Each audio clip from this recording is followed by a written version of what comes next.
Hey guys, it's Mitch. How's it going? We're coming back around again to New Mutants. Still searching for whatever may have kicked off Rob Liefeld's success. We've been through 3 issues of this so far and haven't found even a trace really, other than one shot of Cable firing his gun and fist pumping.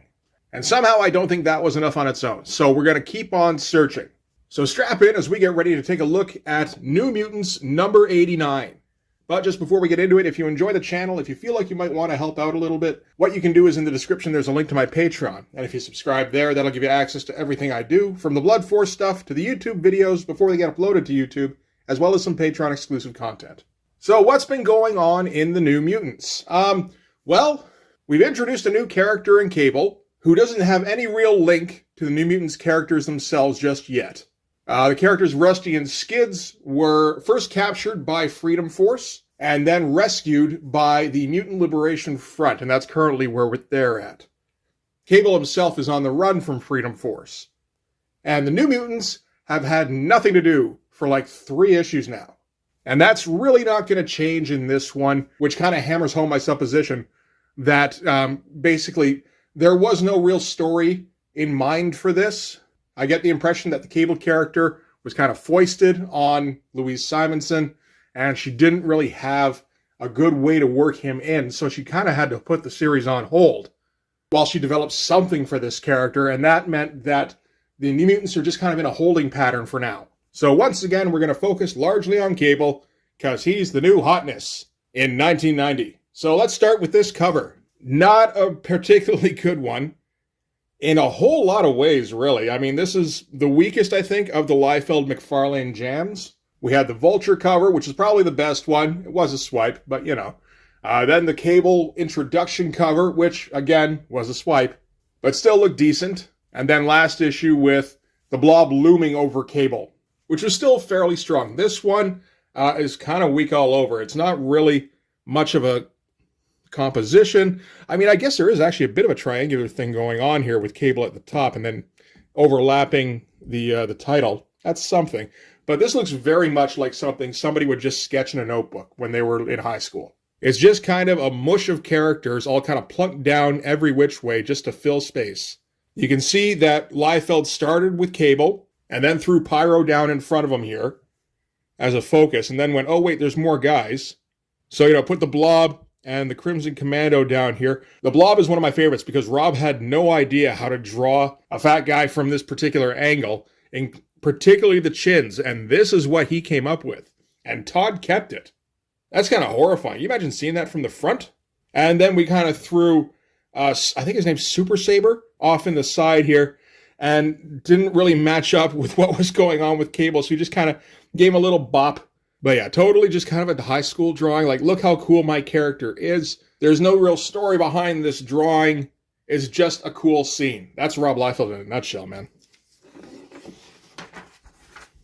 All right, so we're going to start off with Cable escaping from Freedom Force. He managed to steal a helicopter, and Freedom Force were right on his tail. And we start off with Cable trying to raise X Factor on the radio. Because at some point recently, Cable decided that he was going to need backup if he was going to take on the Mutant Liberation Front. But he's not able to reach them. He figures the bullet must have severed the connections. So instead, he's just going to try and fly straight for the X Factor ship. And Freedom Force just kind of repeat all that. This is a standard thing, of course, for an opening splash. Just give everybody the backstory that's been going on in the last couple of issues. The artwork itself, kind of a mixed bag, really. Screen doors in the sky with diamonds. We got our close-up on Cable here, and Rob still hasn't really figured out how he wants to draw him just yet. He always draws him with this extended widow's peak. It's hilarious. With the headset on, that's all that's visible below the headset is the widow's peak, and it goes on forever. This shot here of Freedom Force, not too bad, I guess. You could nitpick about, well, nobody really looks like any kind of pilot. They don't seem like they're in an aircraft. They're in a helicopter here. But, that is really nitpicking.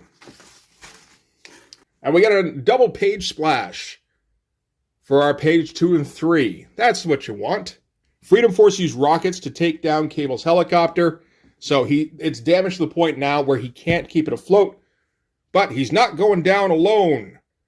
So here's a little something to remember him by. And as far as cool shots that I think, an 11-year-old would open up and go, holy shit, you got to check this out. I think this is one of them. This is one of the first ones we've really seen from Rob Liefeld. Again, I don't think it's particularly good.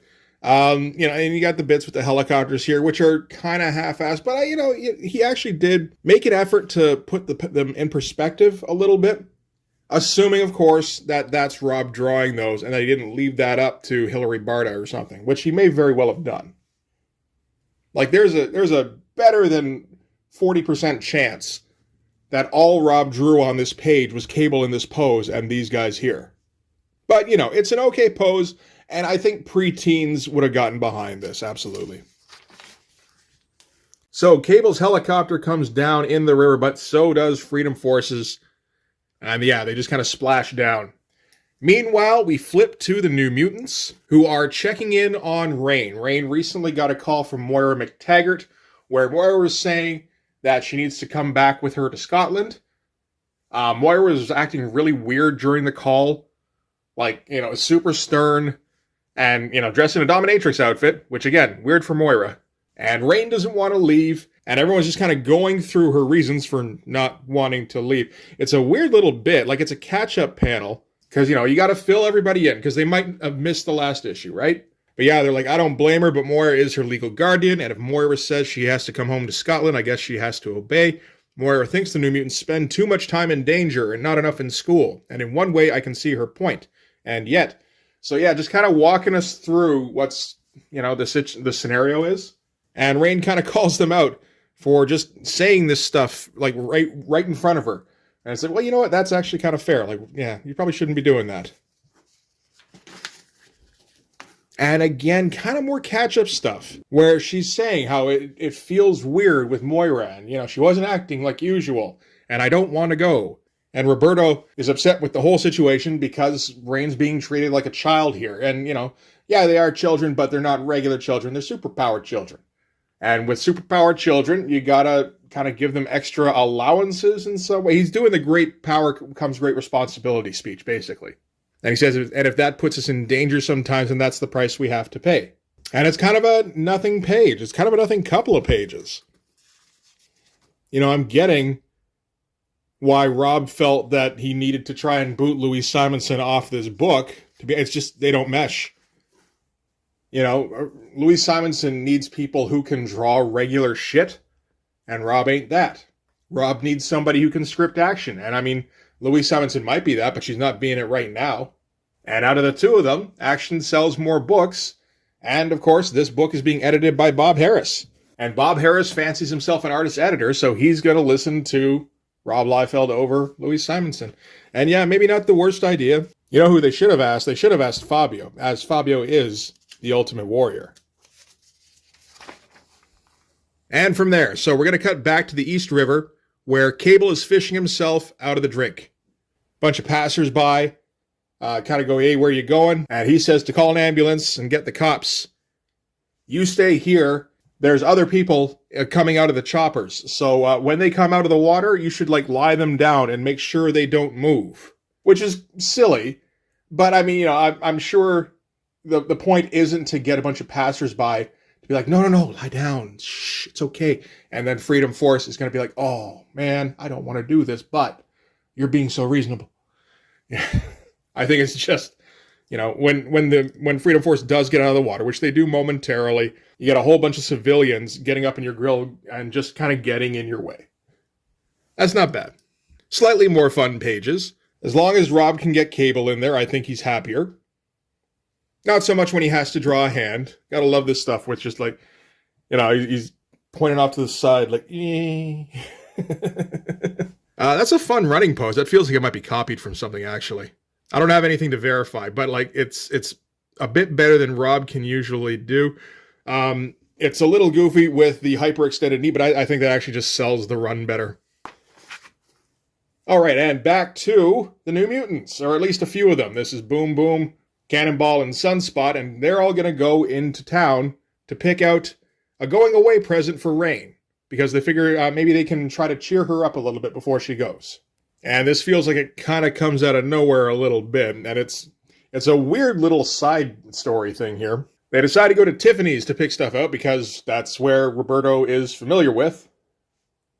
As, you know, his dad's a millionaire, so this is where he usually buys his mother's birthday presents. This is the first thing that came to his mind.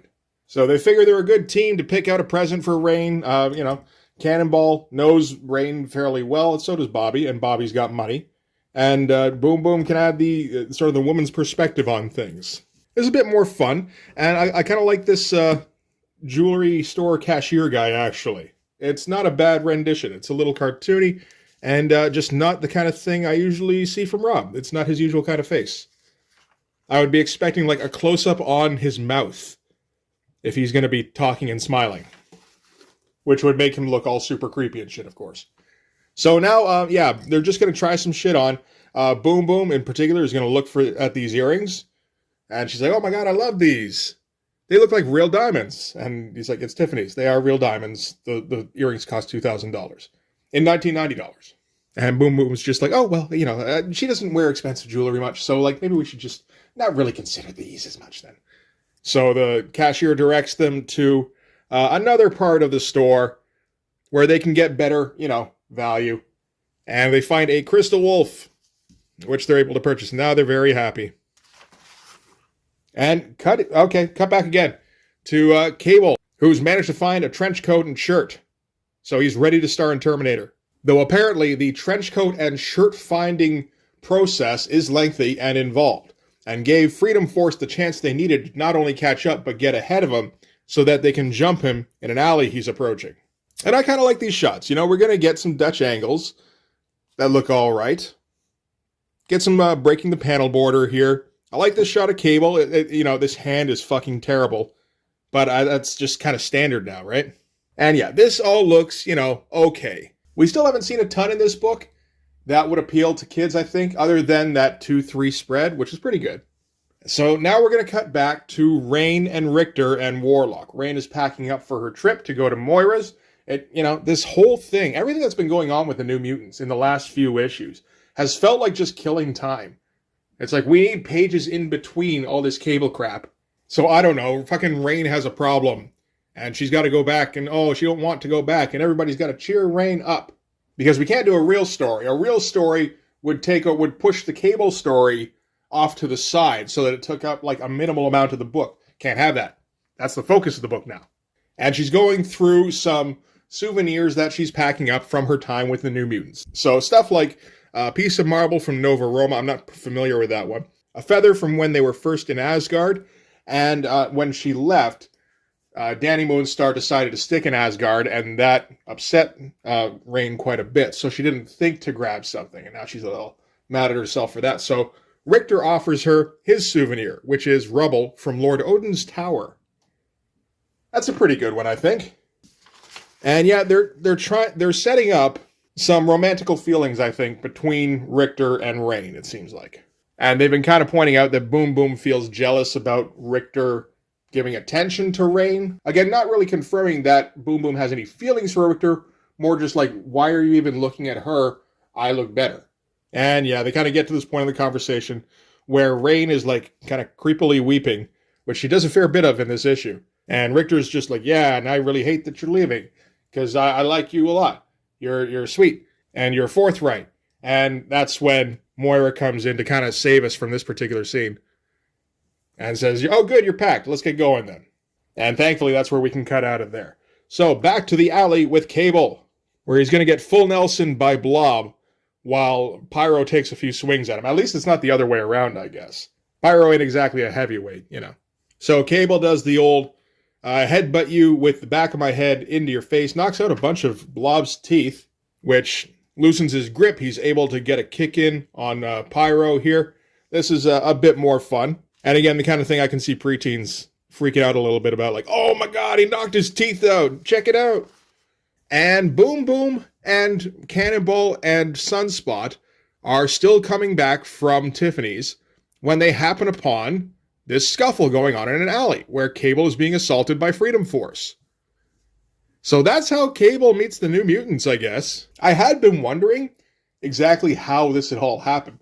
I thought it would maybe be a bit more plausible than just running into him in an alley. I mean, There's a bit of an added thing in that they're all headed to the same location, at least. Cable was also trying to get to X Factor ship, which is where the New Mutants are currently staying. But to just kind of stumble upon him getting beaten up by Freedom Force in an alley, at least we do have the thing where we've been spending so much time with Cable, it doesn't feel like, hey, he just happened to be there. It feels like the New Mutants just happened to be there, but I guess that's okay. So the New Mutants don't know what's going on. All they know is that Freedom Force are beating the shit out of some old guy with a widow's peak that goes down to his eyebrows. So they're going to leap into action. And they say, "Don't worry, senior citizen, we're here now." And he's like, "What the fuck?" And they just charge in on Blob, which doesn't do anything, of course, because it's Blob. He sets himself so he can't be injured. And Crimson Commando, who I haven't really seen, actually, since I caught up to him, but he should be there, says, "That's enough, New Mutants. I arrest you for assaulting federal officers and interfering in a criminal pursuit." It's like, oh, that does change things up a little bit. That's okay. But yeah, more fun pages. Decent pose on Cable, and like a good amount of detail. This works well. And there were people who were saying that Rob Liefeld with Hilary Barta works out well. I hadn't seen a whole lot of that just yet. Stuff like this, absolutely, I think. And yeah, Blob trashing the joint while missing half his teeth. That's fun stuff.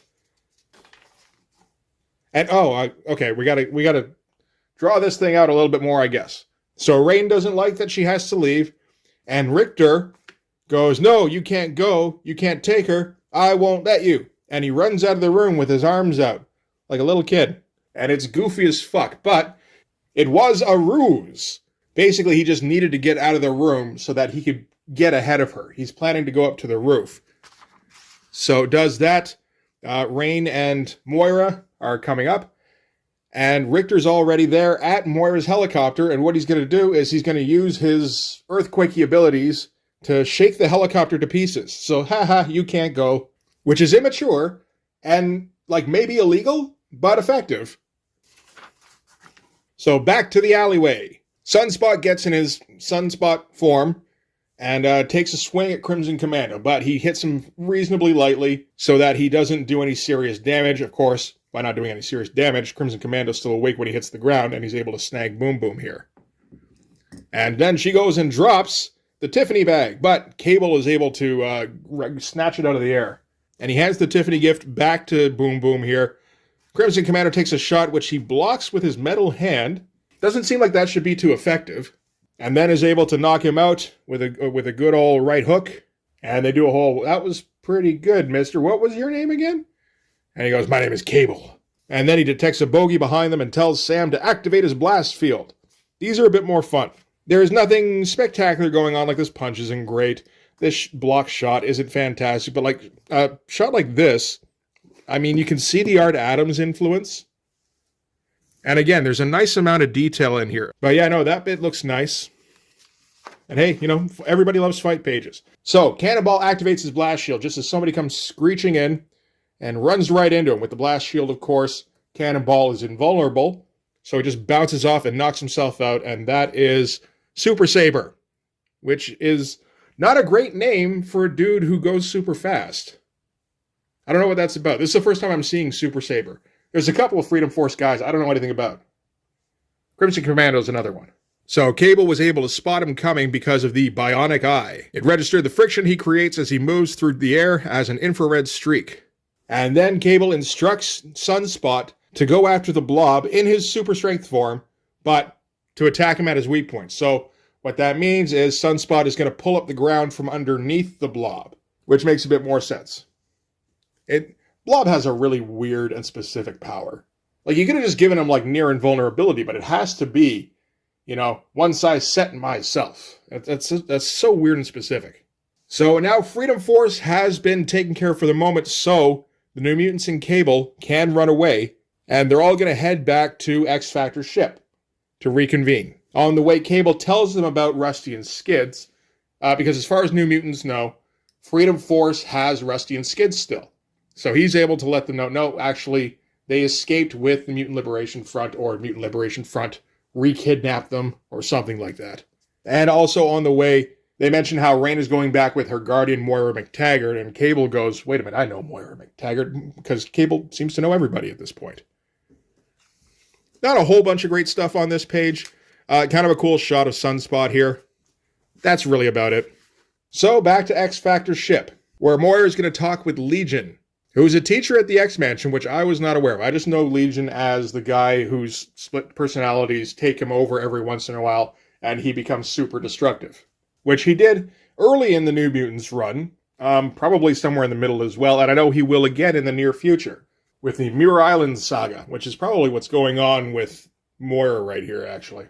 Although we're a good, year or two out from that, so I don't know what the fuck is going on, to be honest.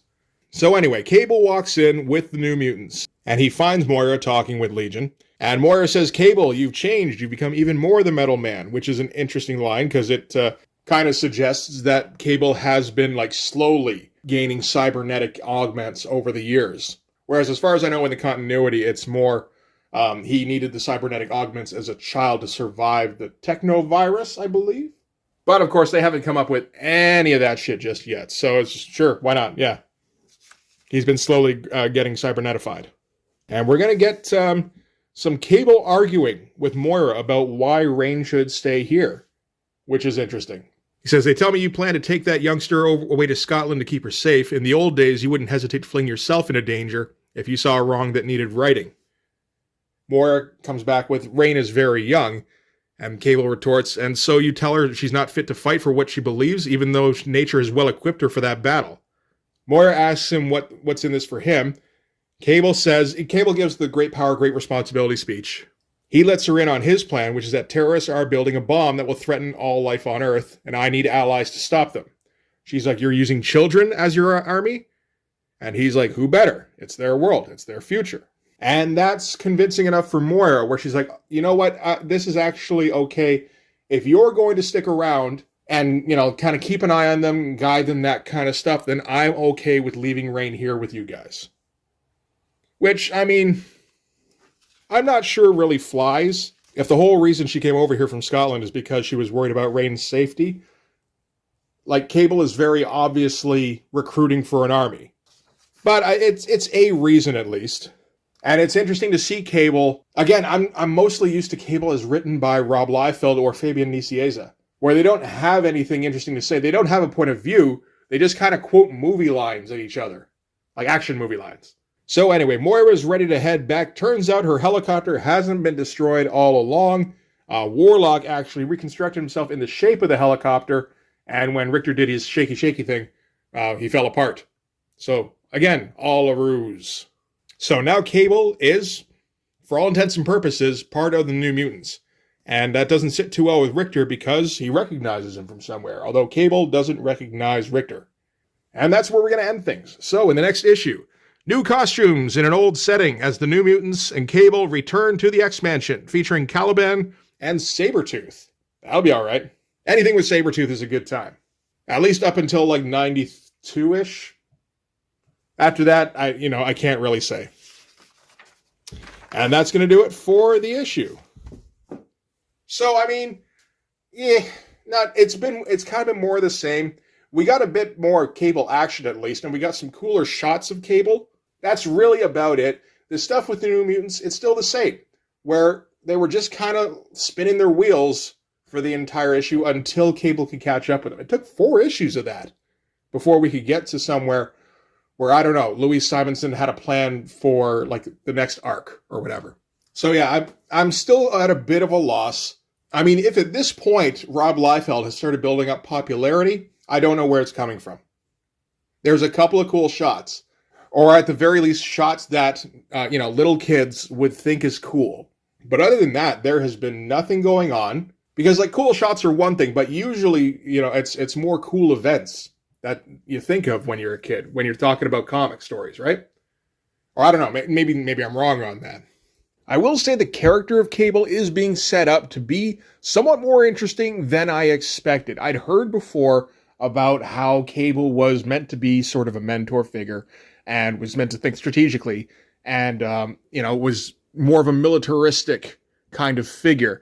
But actually seeing it get built here is, I didn't think it would actually show up. I thought it was more intention, but not a lot of execution, as most Rob Liefeld characters tend to be. But, the first time we see him interacting with the New Mutants, he's instructing them how to use their powers more effectively.